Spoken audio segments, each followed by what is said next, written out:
ઘરઘાટી મહિલા જ ઘરમાં ખાતર પાડે તે કોઈ નવી વાત નથી।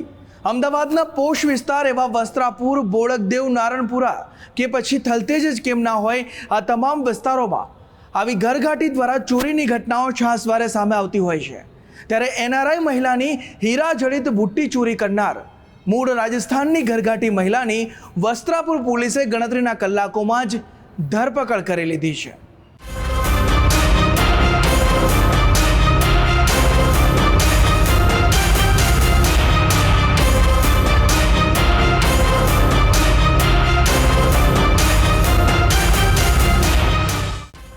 અમદાવાદના પોશ વિસ્તાર ગણાતા બોડકદેવમાં એક મહિલાને ઘરઘાટી તરીકે કામ કરવા રાખવી ભારે પડી।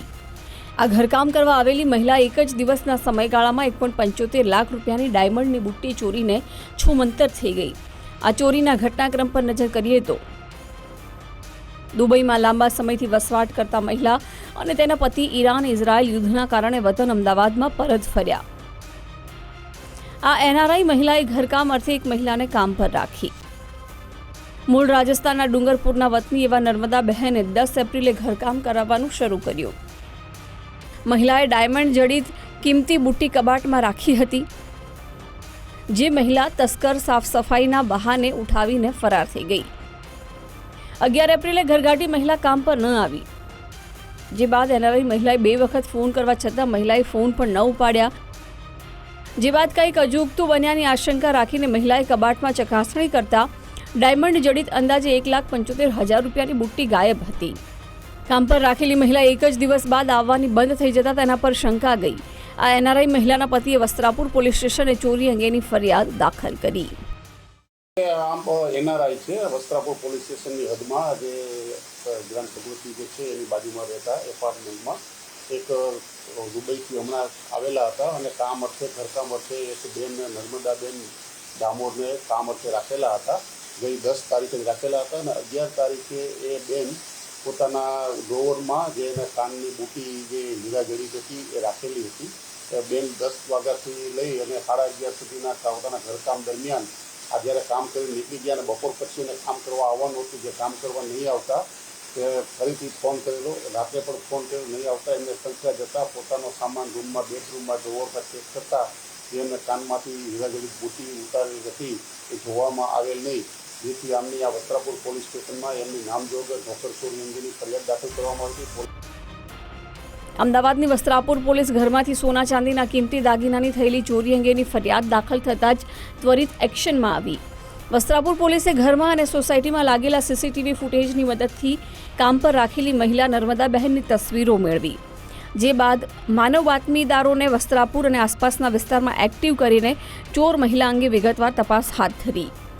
આ મહિલાનો મોબાઈલ ફોન ગણતરીના કલાકો બાદ એક્ટિવ થતાં જ પોલીસે તેને ટ્રેસ કરી ઝડપી પાડી। વસ્ત્રાપુર પોલીસે મૂળ રાજસ્થાનના મહિલા ચોરને ઝડપીને તેની પાસેથી 1,75,000નો ચોરીનો તમામ મુદ્દામાલ પણ જપ્ત કરી લીધો છે। જિલ્લાના આ વતની હોય તેમાં ટીમો બનાવી અને હાલમાં એ અહીંયા વેજલપુર વિસ્તારમાં રહેતા હોય ત્યાંથી આ બેન જે કામ કરવાવાળા હતા એ મળી આવતા તેમની પાસેથી આ ચોરીમાં ગયેલ મુદ્દામાલ પર રિકવર કરવામાં આવેલો છે 1,75,000ની કિંમતનો। એટલે અમે આરોપીને હસ્તગત કરી અને એના વિરુદ્ધની કાયદેસરની કાર્યવાહી ચાલી રહી છે। પોતાના આર્થિક ફાયદા સારું જે ઘરકામ કરનાર મહિલા જે છે એને જ પોતાના શેઠના ઘરમાંથી માલકીનના ઘરમાંથી એની કાનની બુટ્ટીની ચોરી કરેલી છે। ખાસ કરીને જ્યારે ઘરઘાટી માટે જે રાખતા હોય છે જે શોર્ટ ટાઈમ માટે એને અવશ્ય પહેલાં પોલીસ સ્ટેશને પોતાની એની પૂરી માહિતી લેવી જોઈએ, એનું નામ શું છે, ક્યાં રહે છે, પૂરી વિગત સાથે એના મોબાઈલ નંબર અને લોકલ પોલીસ સ્ટેશનને જાણ કરવાથી જો કોઈ ગુનામાં તેમાં સંડોવાય તો ચેક કરાવી રાખે તો એમને માટે સુરક્ષા અને માલ સામાનની સુરક્ષા જળવાઈ રહેશે। આ મહિલા તસ્કરે વસ્ત્રાપુર પોલીસની પ્રાથમિક પૂછપરછમાં કબૂલાત કરી કે એનઆરઆઈ પરિવાર લાંબા સમય બાદ વતન આવ્યું હોવાથી અને ચોરીની રકમ નાની હોવાથી તે પોલીસને જાણ નહીં કરે એવો અંદેશો હતો। આ ઝડપાયેલી મહિલા કોઈ ચોર ટોળકીની સભ્ય હોવાની આશંકા પણ નકારી શકાય તેમ નથી। આ ઝડપાયેલી મહિલા તસ્કર નર્મદા બહેનનું અગાઉ કોઈ ગુનાહિત ભૂતકાળ છે કે કેમ તે અંગે વધુ તપાસ હાથ ધરવામાં આવી છે। વસ્ત્રાપુર પોલીસે મહિલા કે પુરુષ કોઈને પણ ઘરકામ અર્થે રાખતા પહેલા યોગ્ય ચકાસણી કરવા અને નજીકના પોલીસ સ્ટેશનને જાણ કરવા અપીલ કરી, જેથી ચોરી કે અન્ય કોઈ ગુનાહિત પ્રવૃત્તિને બનતા પૂર્વે જ અટકાવી શકાય। અર્પિત દરજી, ગુજરાત ફર્સ્ટ, અમદાવાદ।